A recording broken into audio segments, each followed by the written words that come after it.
नमस्कार सभी योग प्रेमियों और गुरु भाइयों को।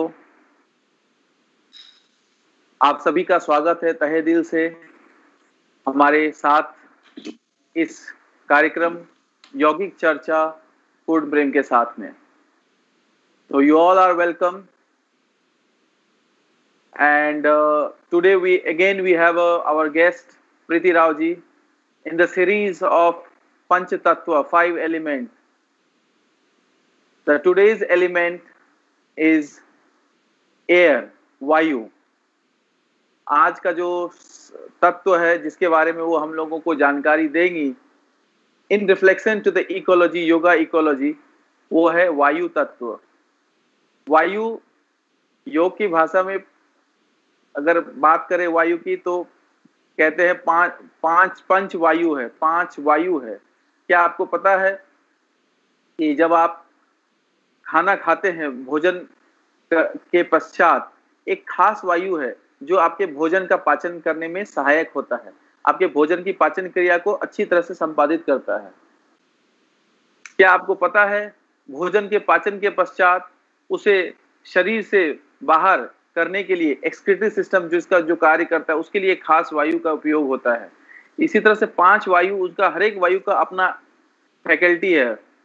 प्राण वायु, अपान वायु, समान वायु, उदान वायु और व्यान वायु, सारे वायु का अपना एक रिस्पेक्टिव वर्क है। तो वो यौगिक दृष्टिकोण में हो गया, लेकिन जो आज जिस सब्जेक्ट पे हमारा है ये कैसे डिफर कर रहा है और इसका इससे क्या कनेक्शन है।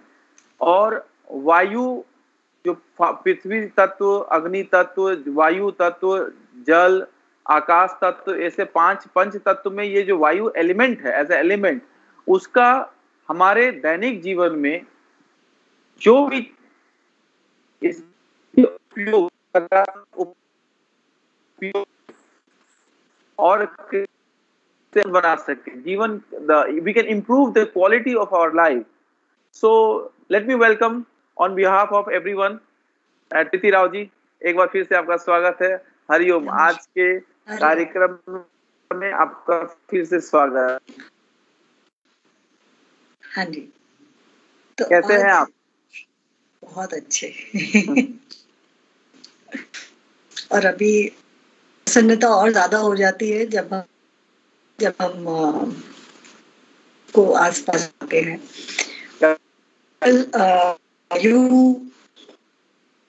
का बहुत ही अच्छा है क्योंकि बहुत सारे रीजन हो सकते हैं। स्ट्रेस थोड़ा कम है,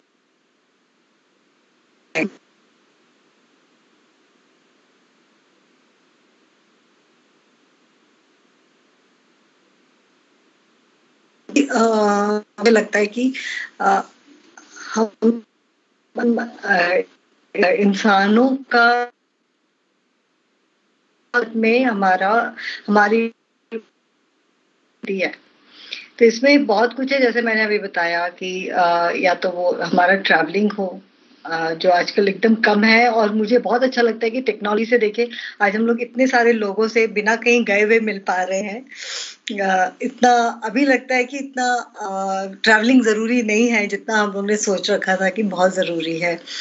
एक वो हो गया। दूसरा, बिना गाड़ी के, बिना शहर में भी इधर उधर बिना जाए भी बहुत काम ऑनलाइन हो जाता है। और अगर मैं देखूं तो हम लोग ये जो इफेक्ट हो ही रहा है, जो दुष्परिणाम हमें दिख रहे हैं, और जैसे अब दिल्ली में भी देखेंगे कि हर चौथा बच्चा उसको अस्थमा का प्रॉब्लम भी हो रहा है। इतना ज्यादा है उधर, तो बहुत ही ज्यादा है। तो इसके लिए हम लोग या तो दो चीज है, या तो हम उसको अच्छे से अगर हमें कोई चीज पे हमें तकलीफ हो रही है या तो हम उसके लिए कुछ करें, या फिर हम कर नहीं सकते हैं, अपने आप को बेबस समझते हैं, तो मुझे लगता है ignorance is the better medicine to do. तो अभी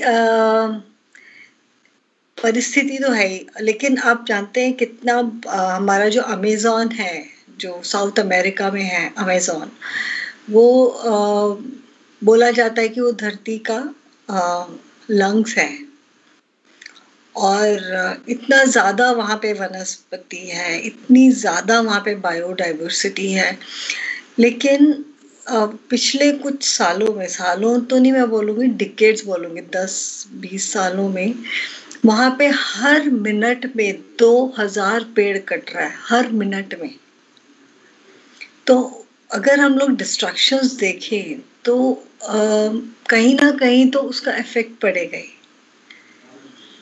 और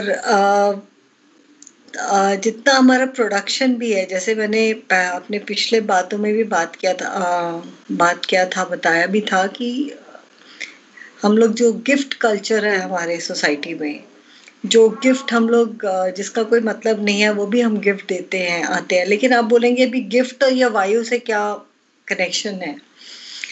तो इसमें क्या है ना कि हम लोग जितना ज्यादा चीज खरीदते हैं, चाहे वो कुछ भी हो, जितनी ज्यादा हमारा कंज्यूमिंग कैपेसिटी रहता है, उतना ज्यादा प्रोडक्शन भी होता है। हम लोग जितना डिमांड करेंगे हमें उतना ज्यादा प्रोडक्शन होगा, चाहे वो एक चीज ज्यादा हो या 1000 चीज ज्यादा हो। अगर मैं एक ही अपने पर्सनल लेवल पे भी देखूंगी तो हम लोग जो गिफ्ट देते लेते हैं, जो हमें जरूरत नहीं है जिसकी भी, उसकी भी हम लोग लेन देन करते रहते हैं। और उसके कारण हम लोग ये भूल जा रहे हैं कि एक एक प्रोडक्शन के लिए जितना हमारा पानी दूषित हो रहा है, उतना ही हमारा हवा भी दूषित हो रहा है। और हर मैन्युफैक्चरिंग यूनिट के लिए, और अभी आप डेवलपमेंट के नाम पे भी देखेंगे हर शहर में, स्पेशली मैं जहाँ पे रहती हूँ बैंगलोर में, वहाँ पे तो रोड और फ्लाईओवर और कुछ भी बनाने के लिए, इंफ्रास्ट्रक्चर्स के लिए इतना ज्यादा पेड़ को काटा जा रहा है, इतना ज्यादा। और हमारे भी जंगल जो है, हमारा जो वेस्टर्न घाट है इंडिया का, जो इंडिया का लंग सेंटर जिसे बोलते हैं, वहां भी बोल रहे हैं कि इतने लाखों करोड़ों पेड़ काटे जाएंगे, या तो रेलवे लाइन के लिए या रोड के लिए। तो हमें एक्चुअली अभी देखिए, जैसे मैंने पहले भी बताया, इसके शुरुआत में बताया कि अभी हम लोग देख रहे हैं कि हम लोग बिना ट्रैवलिंग किए कितना काम कर सकते हैं। तो अभी हमें ये देखना है कि हमें वो चीज चाहिए जो डेवलपमेंट के नाम पे जो हमारा इतना फ्लाईओवर बन रहा है। अभी तो गाड़ी नहीं है रोड पे, फ्लाईओवर खाली है, रोड खाली है। और देखा जाए तो हमारा 70% काम तो घर में बैठे हो रहा है। हमें इतनी जरूरत है क्या? इतना ज्यादा, जरूरत से ज्यादा इतना पेड़ कट रहा है। अभी कुछ सालों पहले भी यहाँ भी कुछ पेड़ काटने की बात हो रही थी, और काफी ज्यादा, थोड़े बहुत नहीं, बहुत ही ज्यादा। तो यहाँ के सारे नागरिक ने पूरा चेन बनाया था, ह्यूमन चेन बनाया था, ताकि पेड़ ना कटे। और हम लोग ये भूल, मुझे पता है थोड़े साल पहले की बात है, एक अभी तो मेन एरिया है वो बैंगलोर में, तो वहां पे सिंपल सा दो तरफ जाने वाला ट्रैफिक का छोटा सा रोड था। अभी उनको उसको बनाना था, तो उन्होंने इतना, मतलब 400-500 साल पुराना पेड़ को ऐसे ही काट दिया। और उस दिन जब हम लोग आश्रम जा रहे थे, तो ये रात भर में हुआ है, शाम, क्योंकि रात को कोई अपोज करने नहीं आएगा, कोई उनसे झगड़ा करने नहीं आएगा, कोई उनको बताने नहीं आएगा।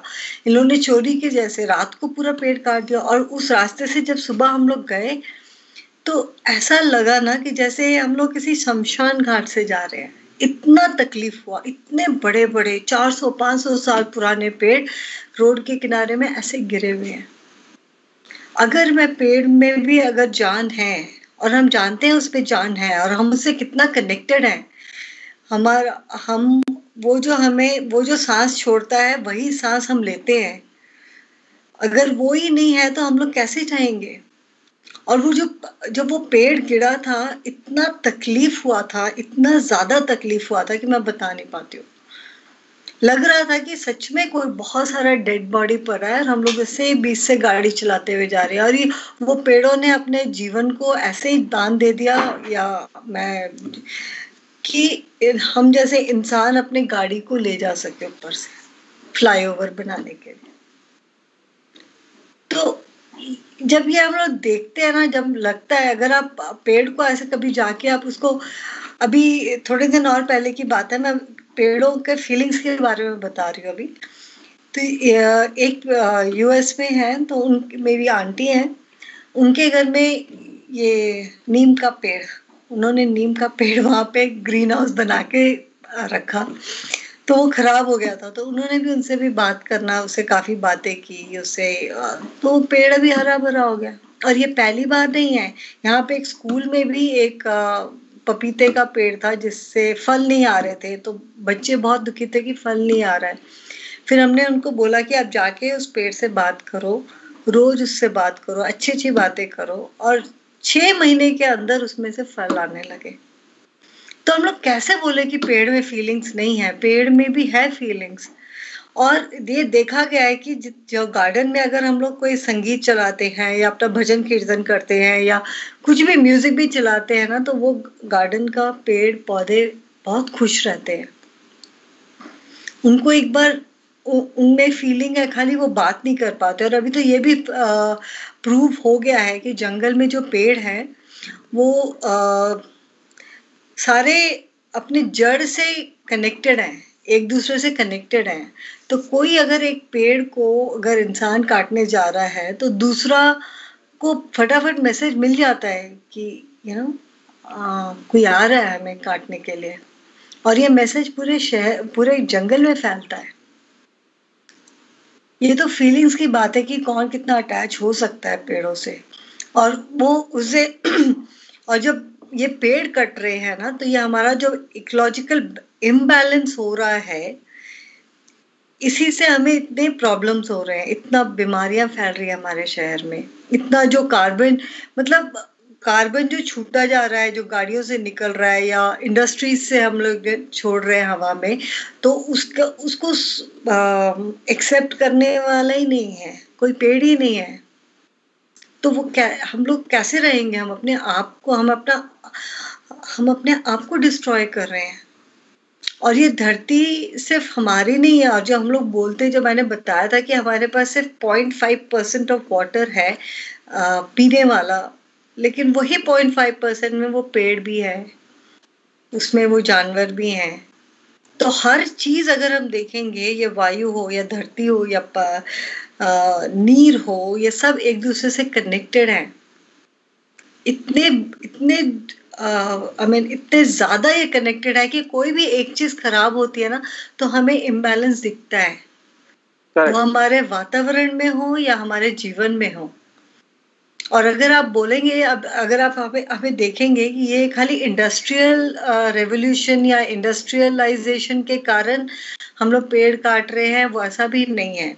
अगर हम देखा जाए, अगर हम देखेंगे तो ये एग्रीकल्चर भी एक तरह से बहुत बुरा असर कर रहा है हमारे पर्यावरण पे, क्योंकि एग्रीकल्चर जो है हम लोग सिर्फ एक क्रॉप को लेके करते हैं, लेकिन हम लोग ये भूल गए हैं कि एक पौधे को दूसरे का सपोर्ट चाहिए होता है।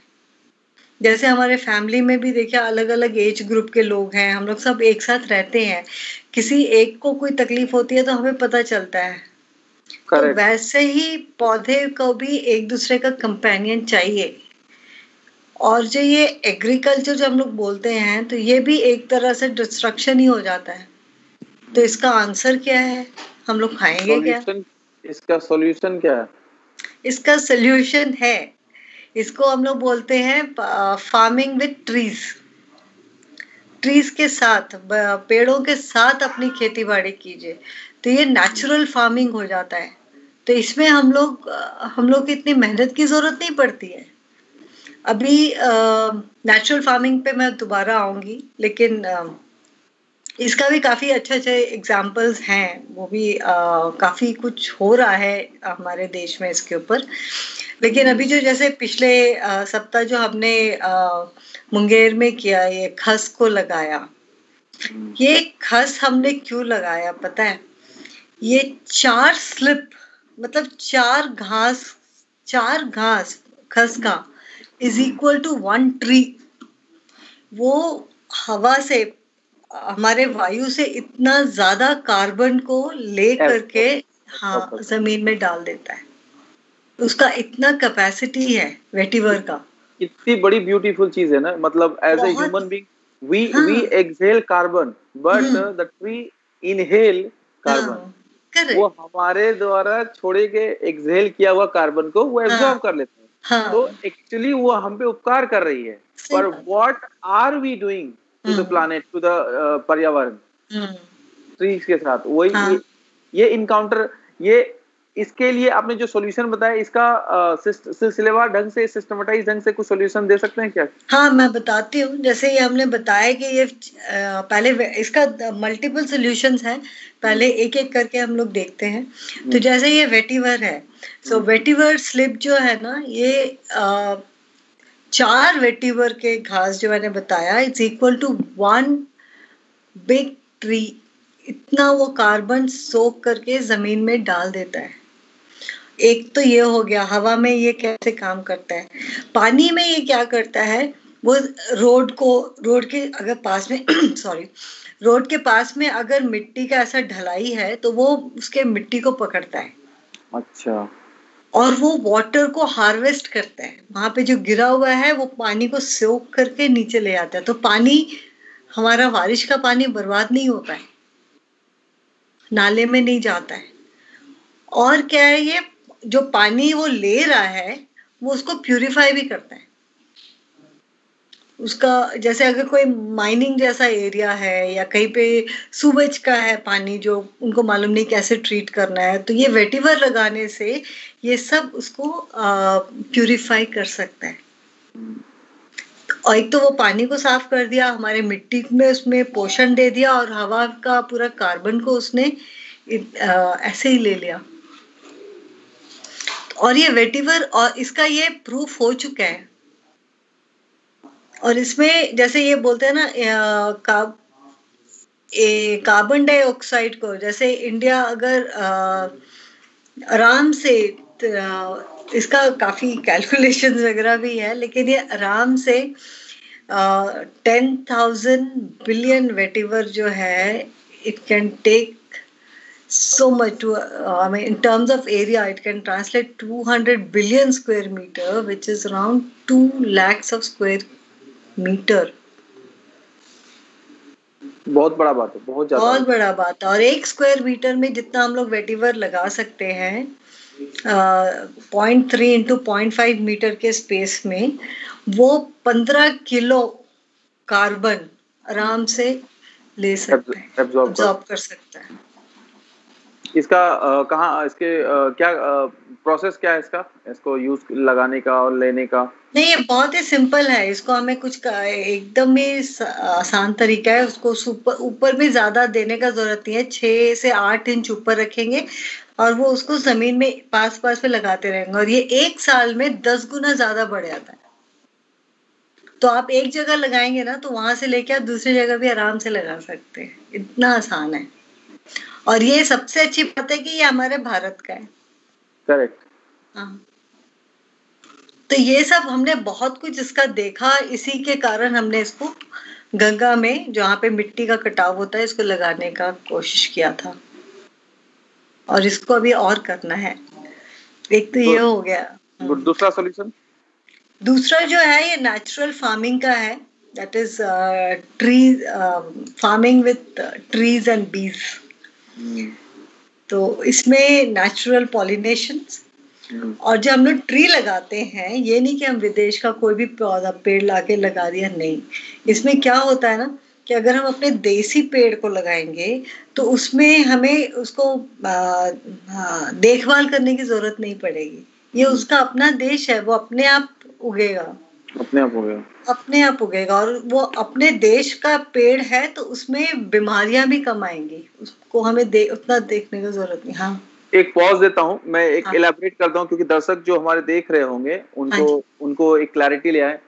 ये जो लेट से जुड़े हैं काफी लोग, द टॉपिक में आज 5 एलिमेंट में आज हमारा तत्व जो है वो है वायु तत्व। तो वायु तत्व, जो वायु बाहर है और जो वायु अंदर में है, जिसके कारण हम human life, I am talking about human life, not human body, human life is disturbed. तो ये जो डिस्टरबेंस की वजह से हमारे को तकलीफ हो रही है, डे टू डे लाइफ में जो समस्याएं आ रही है, whether the lungs is affected, just जैसे मैम ने कहा अस्थमा का problem, every fourth person is asthmatic। तो ये हमारे बीच के लोग हैं, कहीं बाहर से नहीं आए, हमारे बीच के लोग हैं।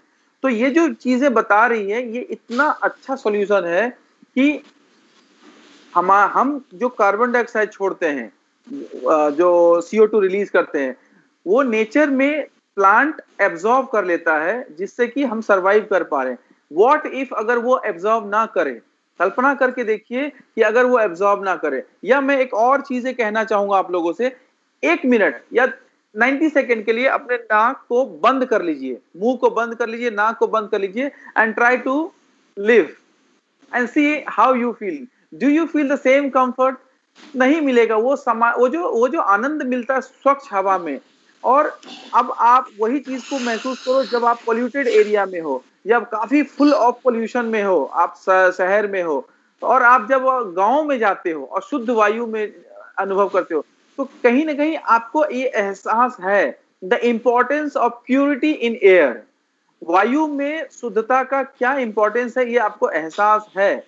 लेकिन फिर भी हम अनजाने में, हम या नोइंगली और अननोइंगली, हम अपने नेचर के साथ जस्टिस नहीं कर पा रहे हैं, जिसका परिणाम ये हो रहा है। तो जो मैडम आज हमारी बता रही हैं, जिनका सॉल्यूशन, इसमें एक उन्होंने पहला वाला जो बताया, उसमें कितना बेहतरीन बात मुझे भी पहली बार पता चला कि एक तो 1 साल में 10 टाइम मल्टीप्लाई हो जाता है, और दूसरा कि इस लगाना बहुत इजी है, और कितना वो एब्जॉर्ब कितना करता है carbon dioxide? 15 kilo 1 square metre में। 15 किलो 1 स्क्वायर मीटर में। आई रिपीट, 1 स्क्वायर मीटर में अगर वो प्लांटेशन करते हैं तो वो 15 किलो CO2 को एब्जॉर्ब करता है। सोचिए कितना ज्यादा O2 को वो रिलीज करता होगा। तो once again you can continue. मतलब मुझे लगा कि ये चीजें मुझे एक बार फिर से क्लैरिफाई कर दे, ताकि लोगों को पता चले कि हम लोग किस टॉपिक पे बात कर रहे हैं, किस टॉपिक पे चर्चा कर रहे हैं। Thank you ma'am, continue. तो इसमें जैसे अभी जो दूसरा बात हम लोग कर रहे हैं, ये है नेचुरल फार्मिंग का। तो नेचुरल फार्मिंग, इसमें क्या होता है ना कि हम इसका एक पहले एग्जांपल बताती हूँ। ये हमने हमारे जापान के एक साइंटिस्ट हैं, उनका एक किताब है one straw revolution, Masanobu Fukuoka. One straw revolution, one straw revolution. अच्छा, हाँ, फुकुओका, मासाम्बो, हाँ, फुकुओका का। तो ये फुकुओका ने ये चीज निकाला था। तो इसमें क्या है ना कि हमें सॉइल को, जो हम लोग एग्रीकल्चर में जो हम लोग मिट्टी को जोतते हैं ना, कोई भी फसल लगाने से पहले, इसमें हम लोग बोला जाता है कि जोतना नहीं है। मिट्टी को जोतना मतलब हम लोग जो उसमें जो माइक्रो ऑर्गेनिज्म है जो उसमें है, हम लोग उनके कंफर्ट लेवल में हम लोग जाके उनको डिस्ट्रॉय कर रहे हैं। जहां ट्रैक्टर चला जमीन पे, वो सब जो अंदर में जो माइक्रो ऑर्गेनिज्म जर्म्स हैं, वो सब हम लोग वहां का लाइफ खत्म कर रहे हैं। और जैसे ये वेटिवर का मैंने बताया आपको, तो ये वेटिवर जैसे चीज को लगा देंगे तो जमीन तो वैसे ही पोरस हो जाएगी। और जो पहली बार में मैंने बताया था बायो एंजाइम के बारे में, वो सब लगाएंगे तो इसमें ऐसे ही माइक्रोबियल एक्टिविटी आ जाएंगे, पानी, मिट्टी तो वैसे ही अच्छी हो जाएगी, तो आपको कुछ भी करने की जरूरत नहीं है। वो तो ऐसे ही और जैसे एक है इसका एक एग्जाम्पल है हमारे मध्य प्रदेश में और बिहार में भी है, पूर्णिया में। तो इसमें क्या है कि हम लोग जो वर्टिकल फार्मिंग करते हैं, मतलब अगर मेरे पास थोड़ा जमीन है, आधा एकड़ ही जमीन है, तो इसमें मैं क्या क्या कर सकती हूँ आधे एकड़ जमीन में। तो हमें आधा एकड़ से मतलब नहीं है, हमें मतलब है कि हमारे आधे एकड़ में ऊपर में कितना सन आ रहा है, सनलाइट कितना है हमारे पास, सूरज की रोशनी। और वो सूरज की रोशनी को हम लोग कैसे हार्वेस्ट करें। तो ये क्या होता है, लेयरिंग हो जाता है। हम लोग डिफरेंट लेयर, एक पेड़ लगा दिया, नीम लगा दिया, तो नीम के ऊपर अगर हमने गिलोय चढ़ा दिया या पान चढ़ा दिया और नीचे में थोड़ा नींबू लगा दिया, नीम के नीचे नींबू आ गया, तो मतलब क्या है ना कि वो छन छन के धूप जो है ना वो नीचे आता है। जंगल में तो कोई भी नहीं रहता है, फिर भी सारे पेड़ खुश रहते हैं। है ना, कैसे रहते हैं वो सब अपने आप में एक साथ रहते हैं। और वो नींबू है, उसके नीचे अगर हम लोग वेटिवर लगा देते हैं, वेटिवर के नीचे अगर हम लोग हल्दी लगा देते तो जमीन के नीचे है, हल्दी हो गया, अदरक हो गया, आलू हो गया, या स्वीट पोटैटो हो गए, तो बहुत कुछ हम लोग इतने से जगह में ही आप देखिए कितना फसल हो गया हमारे पास, मल्टीपल। हाँ, तो इसमें हमारे किसान को कैसे तकलीफ तो मुझे नहीं लगता होनी चाहिए। तो ऐसे और ऐसे ऐसे हम लोग फ्रूट बेस्ड ट्रीज जो फल है उसको हम लोग सेलेक्ट करेंगे तो क्यों तकलीफ होगी? क्रिएटिविटी लगाना होगा, हाँ, क्रिएटिव यूज करना होगा। और वहाँ जो लोकल है वो पौधे को, वही पेड़ को लगाना है। ये नहीं कि मैं जो नॉर्थ में जो पेड़ कॉमन है वही अगर साउथ में नहीं है तो मैं यहाँ साउथ में उगाने का कोशिश कर रही हूँ, तो पेड़ों को पसंद नहीं आएगा। तो अभी जब हम लोग ऑर्गेनिक फार्मिंग जो होता है उसमें क्या होता है कि हम लोग कुछ केमिकल कोई नहीं डालता है, लेकिन क्या होता है ना कि जैसे ब्रोकली है या विदेश का जो भी सब्जी है तो वो हम लोग यहाँ पे भी उगा सकते हैं ऑर्गेनिकली। लेकिन इसमें क्या होता है ना कि वो पेड़ फिर भी स्ट्रगल करता है क्योंकि भारत उसका देश नहीं है, तो उसमें भी कीड़े मकोड़े पेस्ट वगैरह आने के, पेस्ट इन्फेस्टेशन जो बोलते हैं वो सब आने के बहुत चांस रहते हैं। लेकिन वही चीज अगर जो यहाँ पे होता है जैसे बैंगन हो गया, भिंडी हो गया, वो सब मैं लगाऊंगी ना तो मुझे मुश्किल नहीं होएगा, वो नेचुरली उगेगा। तो जो चीज जहाँ का है, अगर ये एक सिंपल सा साइंस है, अगर हम लोग सोचेंगे ना, जैसे पेंगुइन को पूरा ग्लेशियर चाहिए रहने के लिए, लेकिन उसको मैं यहाँ इंडिया में लेके आऊं, उसको आर्टिफिशियल ग्लेशियर बना के दे दूं तो वो खुश रहेगा क्या? कभी नहीं रहेगा ना, कभी नहीं रहेगा। हाँ, उसको तो फलने फूलने के लिए उसका नेचुरल जगह चाहिए। तो वही हिसाब पेड़ में भी होता है, जो चीज जहाँ का है उसको वहीं उगाने से हमें भी तकलीफ कम होती है और पेड़ों को भी तकलीफ कम होती है। करेक्ट। तो ये नेचुरल और नेटिव ट्रीज जो बोलते हैं उसको उगाना जरूरी हो जाता है। और उसको हम लोग कैसे अडॉप्ट करते हैं, उसके लिए हम लोग कितना पढ़ते हैं, और ये चीज हमें हर किसान को बताना जरूरी है। We have to educate our farmers also. हाँ, और अभी पता है क्या, प्रोफेशन है। हाँ, एक और बहुत ही आश्चर्य वाली चीज है। कुछ महीनों पहले मैं अमेरिका में थी, तो वहां पे पता चला कि मधुमक्खियां है ना, वो लोग गांव से मधुमक्खियां भाग के शहर आ रही है, और सारे बोल रहे क्यों, समझ में नहीं आ रहा था कि क्यों वो लोग शहर में आ रहे हैं और यहाँ पे बिल्डिंग में अपना छज्जा बना रहे हैं, यहाँ पे रह रहे हैं। फिर पता चला कि गांव में इतना ज्यादा पेस्टिसाइड का इस्तेमाल होता है, इतने ज्यादा केमिकल के यूज होते हैं कि उनको भी सफोकेशन हो रहा है। वो लोग शहर में आए क्योंकि वहां पे खेती बाड़ी नहीं होती है। तो हमें हम लोग शायद यूज टू हो जाते हैं, हमें शायद आदत सी पड़ जाती है इतना केमिकल लेने का, इतना ये लेने का, लेकिन ये जो सूक्ष्म चीज है ना वो लोग, उनको अभी भी नहीं होता है, वो लोग नहीं ले पाते हैं। लेकिन वही चीज हम लोग पेड़ पौधे में डालते हैं तो इससे भी हमारा वायु बहुत दूषित हो रहा है, बहुत ज्यादा। सिर्फ खाना ही नहीं, वायु भी। और अगर हम वो उस वायु की रक्षा करेंगे तो अंदर का वायु में भी एक अच्छी हार्मनी को जनरेट कर पाएंगे। Absolutely, definitely, absolutely. जो हमारे 5 वायु है, हर वायु का अपना फंक्शन है। व्हाट इफ, अब मैं दर्शकों को एक बहुत ही अवेयरनेस को लाने की कोशिश करूंगा। Just be honest and answer me, everyone watching me, how many of you are aware of your own breath right now? See, the moment I say breath, your mind is shifted on the breath. आपकी चेतना श्वास पे आ गई। जैसे ही मैंने बोला श्वास पे कितने लोग सजग हैं, तो सजगता श्वास पे आई कि नहीं?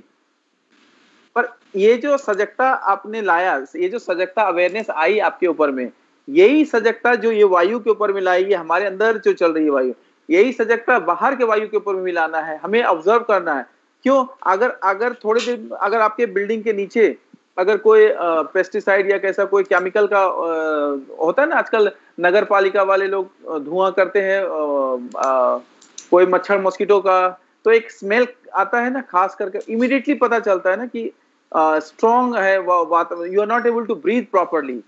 तो ये कैसे पता चला? Because intensity of stimulus has increase in the O2 oxygen.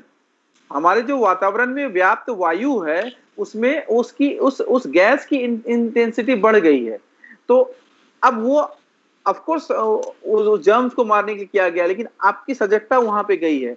लेकिन जैसे यहाँ इंटेंसिटी बढ़ने के कारण आपकी सजगता गई है, ठीक उसी प्रकार आपको सजग रहना है अपने घर के अंदर और बाहर के वातावरण के प्रति, कि भाई ये हम जो श्वास अंदर जा रहा है उसको मॉनिटर करो कि ये सही वायु जा रही है।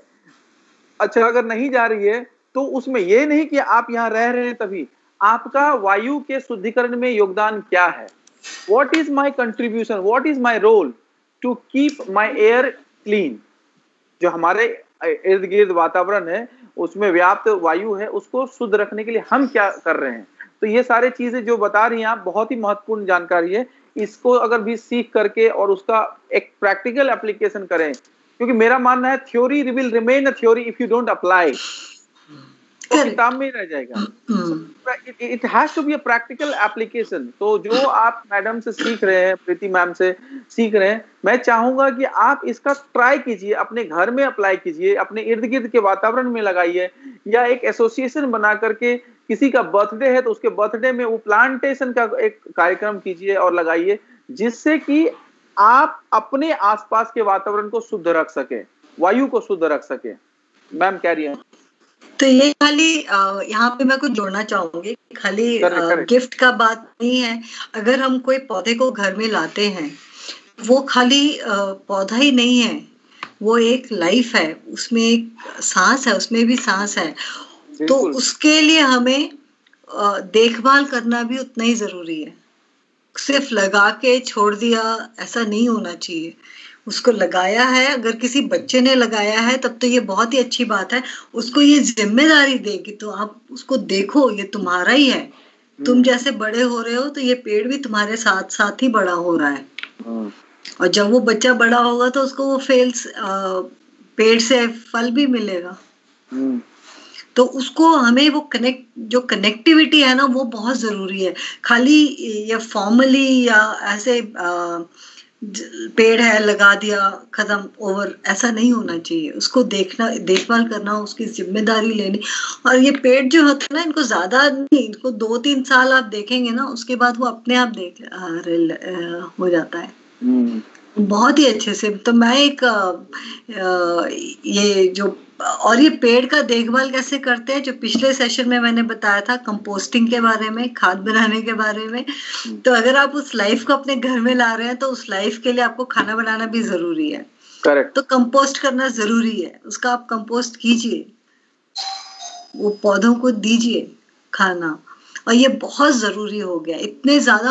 और मुझे अगर हमें देखा जाए ना तो काफी कभी कभी बुरा लगता है कि इतने पेड़ कट रहे हैं, यहाँ कट रहे हैं, वहां कट रहे हैं, सब जगह पेड़ काटा जा रहा है। लेकिन मुझे लगता है कि निराश होने से ज्यादा अच्छा है कि अगर 10 पेड़ कट रहा है तो हमें 100 पेड़ लगा देना चाहिए, बिना कुछ सोचे, बिना कुछ ये सोचे कि हमें इससे कुछ मिल रहा है। तो मुझे लगता है जब हम लोग ज्यादा अच्छा काम करने लगते हैं ना, तो ये अच्छा काम जो है ये बुराई के ऊपर हावी हो जाता है। तो वो करने के लिए जरूरी होता है, इनकाउंटर करने के लिए जरूरी होता है। हाँ, तो ये झगड़ा वगड़ा करने से कोई मतलब नहीं है। जो जैसा करता है उससे अच्छा काम में हम उसको ओवरपावर कर लें। करेक्ट। तो ये बहुत ही आसान तरीका है। और वो पेड़ खाली पेड़ नहीं है, जीव है, उससे कनेक्ट होके, उससे रह के देखना बहुत जरूरी हो गया है। तो बच्चों को जब हम लोग देते हैं, हम लोग ने काफी काम किया है पेड़ लगाने पे, पेड़ को डोनेट भी किया है। और हमने ये भी देखा है कि बच्चे पेड़ों का ना अपने नाम भी रखते हैं। तो जैसे किसी को कटहल का पेड़ दिया तो कटहल का पेड़ हम जैक फ्रूट बोलते हैं। तो मैंने सुना है बच्चों को जैकू जैकू करके बुला बुला के रोज बात करेंगे। तो वो कनेक्टिविटी ये बहुत जरूरी है। सॉरी टू कट यू, ये जो आपने कहा ना, ये बहुत ही एसेंशियल, बहुत ही मर्मस्पर्शी बात है। मर्मस्पर्शी का मतलब हार्ट टचिंग। बिकॉज आप किसी के साथ जब संबंध, इवन टू द गॉड, जो जिसको कोई नहीं देखा है, लेकिन आप उनको साथ भी एक कनेक्शन बनाने के लिए आपको, ये हमारे गुरुजी का, this is not my statement, मेरे गुरुजी दादा परमहंस स्वामी सत्यानंद जी ने रिखिया धाम में गए थे तो उन्होंने कहा था कि भगवान के साथ जब तुम करते हो तो रिश्ता क्या है तुम्हारा, तुम एक रिश्ता, जब आप रिश्ता बना लेते हो किसी के साथ तो आपके अंदर में एक दिशा मिल जाता है, you get a direction and उसका फुलफिलमेंट भी होता है। तो जब हम ट्री के साथ या नेचर के साथ या प्लांट के साथ, plant is a gross, nature subtle है लेकिन plant is a gross part, जब हम प्लांट के साथ एक रिलेशन को बिल्ड करते हैं, रिश्ता को, कि चलो you are my brother, you are my mother, you are my sister, you know जो भी आप नाम ले लो, जब हम नाम देते हैं तो इसको कहते हैं, हमारे शास्त्र में कहा गया है साकार ब्रह्म से निराकार ब्रह्म की ओर उपासना। निराकार को कोई देखा नहीं है तो कैसे हम भजेंगे, लेकिन जब आप कोई साकार रूप देते हो, कोई एक मान लेते हो एक्स, तो एक्स मान के सॉल्यूशन होता है, तो जब आप मान लेते हो तो पत्थर में भी भगवान दिख जाता है, एक पत्थर ही तो है, शिवलिंग क्या है, पत्थर ही तो है, लेकिन जब मान लेते हो, एक रिश्ता बना लेते हो कि हमारे भगवान है, ईस्ट है हमारे, तो वो एक रिश्ता बनने के बाद जो भाव जन्म लेता है ना, वो इंपॉर्टेंट है, बहुत इंपॉर्टेंट है। तो जैसे ट्री के साथ में रिश्ता बनाया, कनेक्टिविटी बना, तो वो जो भाव जन्म लेगा, जो अंदर में एक फीलिंग जन्म लेगा, वो ट्री को बाद में फायदा करेगा, पहले आपको करेगा, पहले आपको करेगा। वो सारे हार्मोनल सिक्रीशन आपके अंदर हो रहे हैं, ट्री में नहीं हो रहे हैं। हाँ, ट्री को भी फर्क पड़ता है, जैसा आपने बहुत अच्छा ढंग से कहा कि आप उससे बात करोगे कि फ्रूट, एक एग्जांपल दिया कि फ्रूट नहीं आ रहा है, और बात किया और 6 महीने में आ गया। ऑफ कोर्स आई बिलीव, क्योंकि हम जो नहीं देखते वो है नहीं, ऐसी बात नहीं है। हम तो अपनी श्वास को भी नहीं देखते हैं, तो क्या कह दे कि हम श्वास नहीं है, श्वास दिखलाई तो नहीं देता है और महसूस होता है। हम तो अपने प्राण को भी नहीं देखते, तो क्या हम कह सकते हैं कि प्राण डज नॉट एग्जिस्ट, प्राणा डज नॉट एग्जिस्ट? प्राणा नहीं देखने का मतलब ये नहीं कि एग्जिस्ट नहीं करता, it exist. In the same way plant में भी प्राण एग्जिस्ट, आपको और हमको नहीं दिखाता, दैट डज नॉट मीन वो है नहीं। अगर ऐसा नहीं है तो उसके जड़ काटने के बाद वो सूख क्यों जाता है? तो इनिशियल स्टेज पे we build the plant, later on plant will build us. आज इसका एक और एग्जांपल मेरे जहन में आ रहा है, केरल का जो घटना घटा था लास्ट ईयर, उसका कारण ये है कि जो बिल्डरों ने, I am sorry to use, उत्पात मचा के रखा हुआ है, इतनी होड़ मची हुई है, बड़े बड़े बिल्डर सब जगह, पूरा वृक्ष काटना, पूरा प्लांट काटना, पेड़, पहाड़ पे भी पहाड़ों के ऊपर भी प्लांट को काटना, इसका परिणाम की ये जो मनुष्य का भूख है और ज्यादा, ये भूख का कोई अंत नहीं है। बिल्कुल, ये भी एक रीजन है हमारा पर्यावरण को नष्ट होने का। तो मैं थोड़ा भाव में आ गया इसलिए निकल गया, लेकिन but the thing is that I wanted to tell you that connectivity is the key. मर्म स्पर्शी, हृदय स्पर्शी बात है ये, एकदम बहुत ही जरूरी है। वो कनेक्टिविटी नहीं है तो सब कुछ बिल्कुल मटेरियलिस्टिक हो जाता है। और ये हमारा फैक्ट्री नहीं है कि आपने लाए, इसको डाला, हो गया, नहीं, ये जीवन है, ये लाइफ है। और हर एक जितना उसको हम लोग, अभी पता है, जैसे एक छोटा सा एग्जांपल देती हूँ, हम लोग अगर कहीं पे छोटा पौधा है, वो बड़े पेड़ का पौधा है, उसको हमें लेके कहीं और ट्रांसप्लांट करना है, तो आप अगर उसको ऐसे निकाल के ले जाएंगे ना तो वो नहीं रहेगा, उसके साथ वहां की मिट्टी को लेके जाइए, क्योंकि वो उसका घर है, वो कहीं, हम लोग उसको कहीं दूसरे जगह शिफ्ट कर रहे हैं, कहीं उसका दूसरा घर बना रहे हैं, तो उसको पुराने घर में थोड़ा कंफर्ट लेवल, जैसे हम लोग कहीं जाते हैं तो अपना बोरा बिस्तर लेके जाते हैं ना, तो वैसे आपने मेरे मुंह की बात छीन ली, मैं यही सोच ही रहा था, आपने बोल दिया। तो बस वैसे ही उसका थोड़ा सा मिट्टी वो ले जाके वहां पे वो डिफ्यूज होते होते होते वो भी नए जगह को अडेप्ट कर लेता है। लेकिन इतना सटलनेस बहुत जरूरी है। हम लोग उसको खाली एक कोई चीज को लेकर के ऐसे नहीं बैठ सकते हैं। Correct. वो कोई चीज नहीं है, वो उसमें लाइफ है।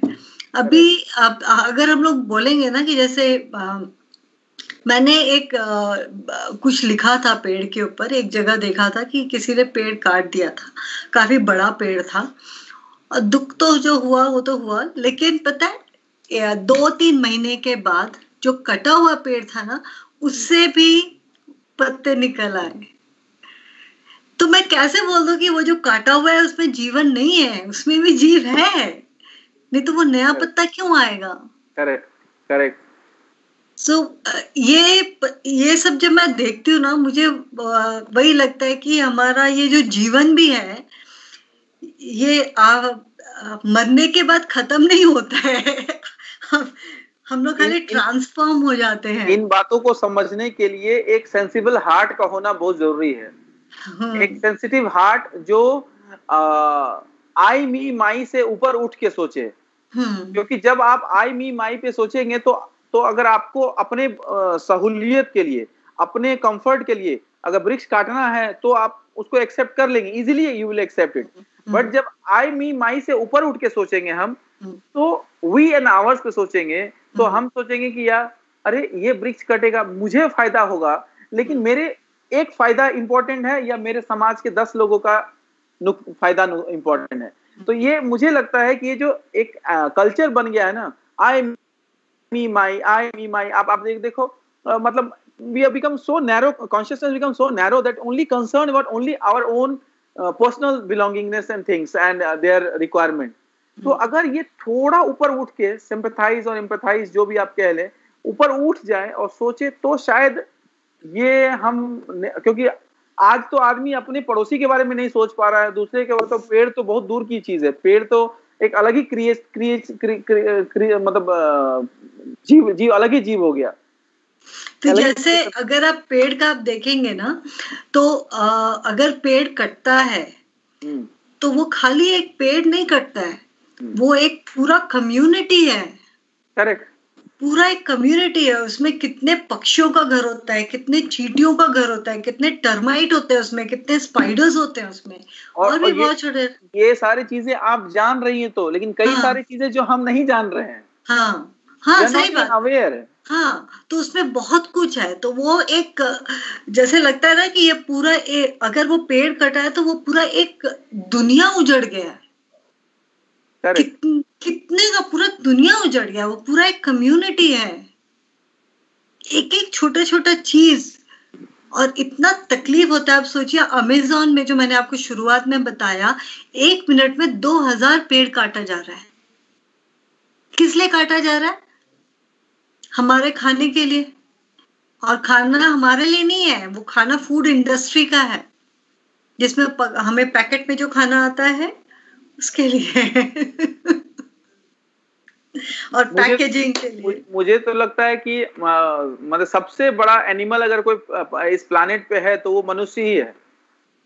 हाँ, लेकिन वही हमें थोड़ा मुझे लगता है कि हमें जरूर, और लेकिन मनुष्य में ही एक गुण है जो बात करके, एक्सप्रेस करके, अगर वो कॉन्शियस है थोड़ा, उसमें अवेयरनेस थोड़ा है, तो वो जरूर उसको अच्छा करने का भी उसी में क्षमता है।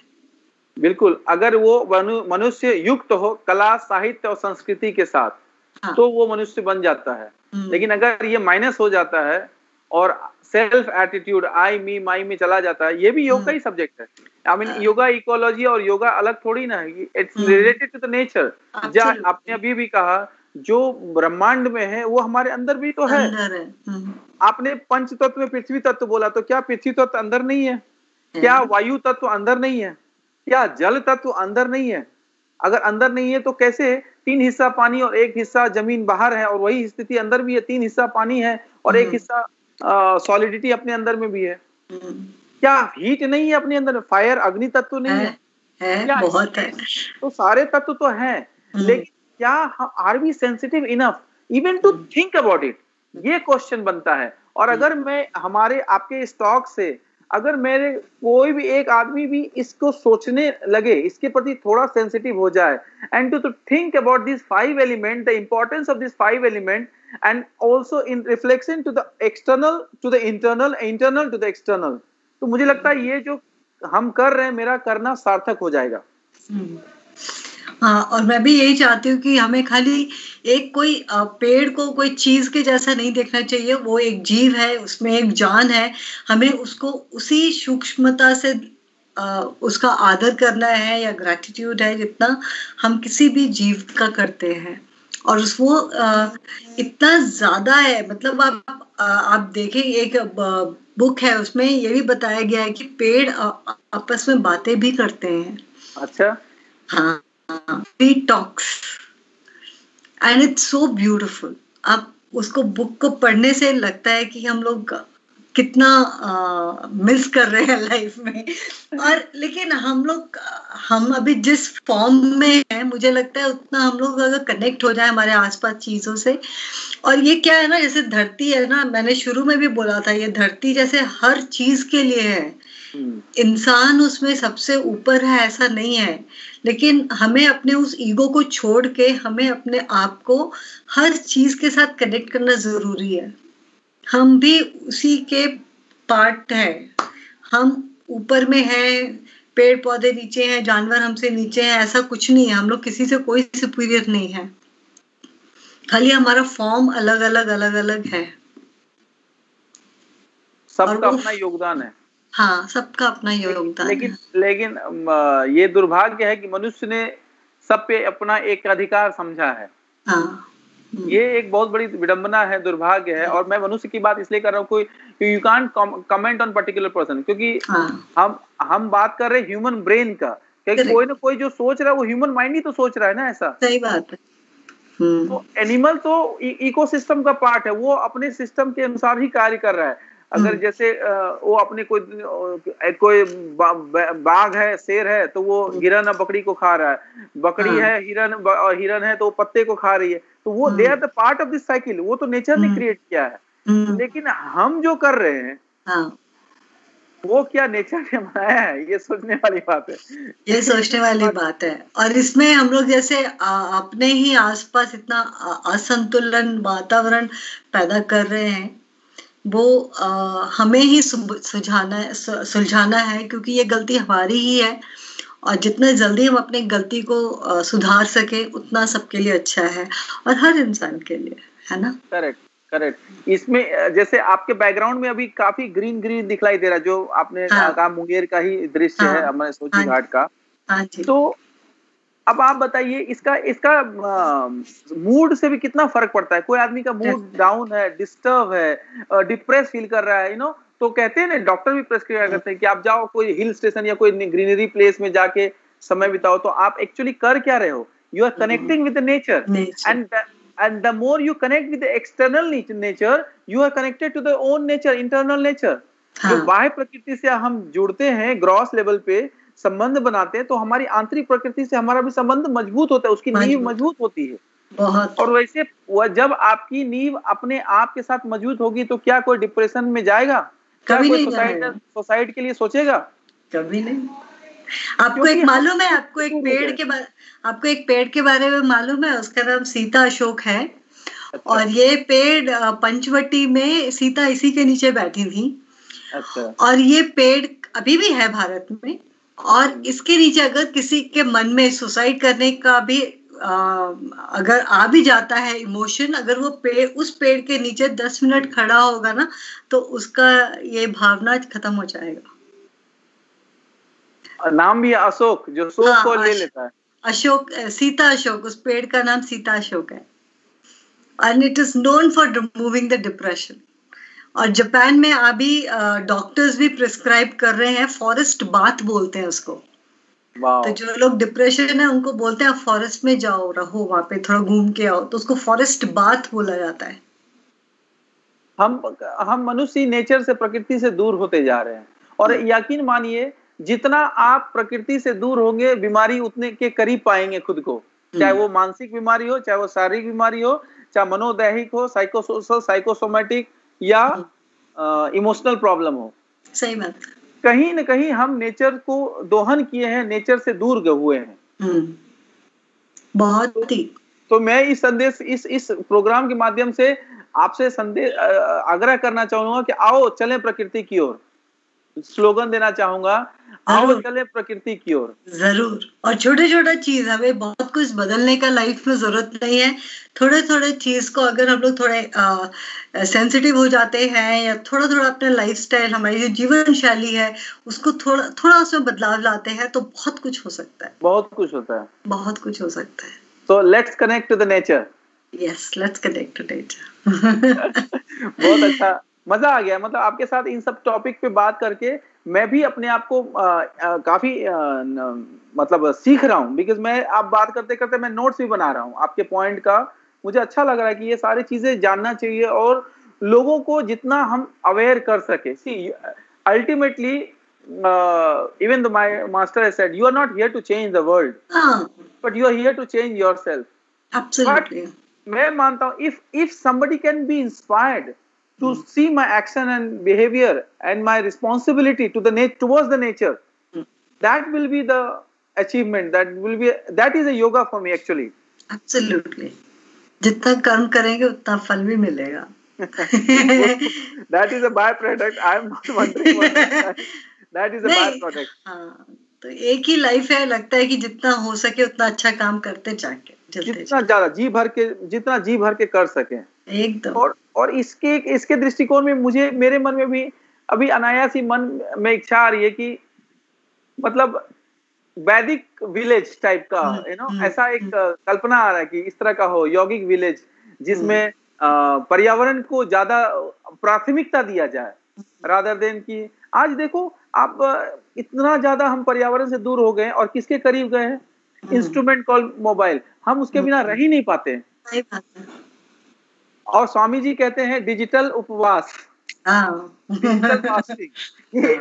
अभी प्रॉब्लम बढ़ गया, एक दिन या ऐसा करके करना चाहिए कि भाई थोड़ा इससे दूर हो। जब आप इससे दूर हो, क्योंकि मैं खुद के I am talking about my self, जब इतना ज्यादा इन्वॉल्वमेंट हो जाता है, भले ही आप अपने काम के से जुड़े हैं, लेकिन ये एक तरह से आपके इतना कैप्चर कर लेता है कि आपको भी नहीं पता चलता कि आप कुछ और सोच ही नहीं पाते, उसी से रिलेटेड चीजें आप सोचते रहते हैं।